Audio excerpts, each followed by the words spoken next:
This video will demonstrate how to change the spring motor on any Hannay N Series spring reel.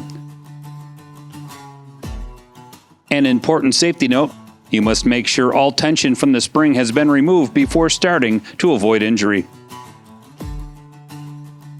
To start, remove the 2 bolts holding the spring.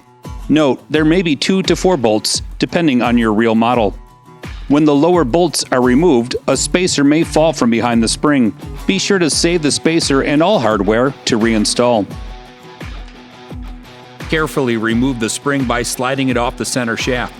If the spring is larger, assistance may be needed to remove it. The spring motor clutch arbor should now be visible, as it should remain attached to the shaft. Take the new spring and make sure to line up the screw on the spring to the rear bottom right of the frame as shown.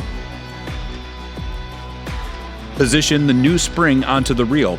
Make sure the hooked end of the spring is around or centered over the arbor. Lift up on the spring to center it before tightening bolts. Reinstall the spacer between the spring and frame. Replace the bolts and tighten.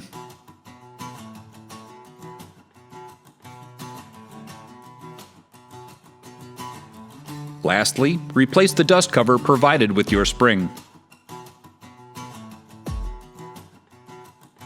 To retension or reinstall the hose back on the reel, refer to the Hannay Reels service bulletin, installing hose or cable on a spring reel, available on our website. You can also view our video on applying tension and installing hose on a retractable reel on the Hannay YouTube channel.